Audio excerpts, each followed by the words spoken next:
Hi friends, greatest of all time படத்தோட censor முடிஞ்சு UA certificate வந்திருக்கு. இதை பற்றின அஃபிஷியல் அனௌன்ஸ்மெண்ட்டை ஒரு நியூ போஸ்டரோட வெளியிட்டு இருக்காங்க.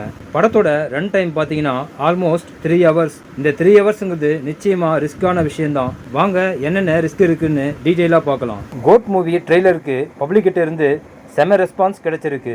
ட்ரெய்லர் ரிலீஸ் ஆனதுலேருந்து படத்தோட எக்ஸ்பெக்டேஷன் பல மடங்கு அதிகமாகி இருக்கு. தளபதி ஃபேன்ஸ் மட்டும் இல்லாமல் தமிழ் சினிமா ரசிகர்கள் எல்லாருமே செப்டம்பர் 5ஆம் தேதி ரிலீஸ் ஆக போகிற கிரேட்டஸ்ட் ஆஃப் ஆல் டைம் படத்துக்காக ஈகராக வெயிட் பண்ணிட்டு இருக்காங்க. இப்போ படத்தோட அடுத்த அப்டேட்டாக சென்சார் சர்டிஃபிகேட் அண்ட் படத்தோட ரன் டைம் ரெண்டையும் வெளியிட்டு இருக்காங்க.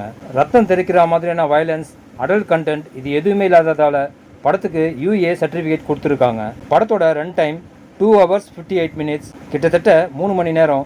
இதில் என்ன ரிஸ்க் இருக்குன்னா 3 மணி நேரமும் ஆடியன்ஸை என்கேஜிங்காக வச்சுருக்கணும்.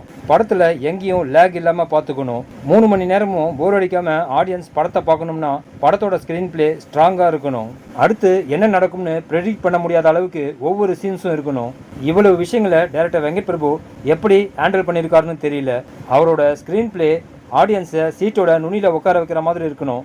அப்படி இருந்தால் தான் 3 மணி நேரம் போகிறதே தெரியாது. தளபதியோட பர்ஃபார்ம் பற்றி சொல்லவே வேணாம். அவருடைய ஒர்க் நீட் அண்ட் கம்ப்ளீட்டாக இருக்கும். வெங்கட் பிரபு தளபதியை எப்படி யூஸ் பண்ணியிருக்காருன்னு வெயிட் பண்ணி பார்க்கலாம். 3 மணி நேர படம்னா அது சக்ஸஸ் ஆகிறதுக்கு எடிட்டிங் ரொம்ப பர்ஃபெக்டாக இருக்கணும்.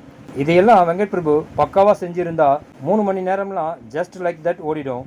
ஓகே ஃப்ரெண்ட்ஸ், நான் மேலே சொன்ன விஷயங்களை பற்றின உங்கள் ஒப்பீனியனை மறக்காமல் கமெண்ட்டில் சொல்லுங்கள். நெக்ஸ்ட் வீடியோ சந்திக்கலாம். ஓகே, தேங்க்யூ, பாய்.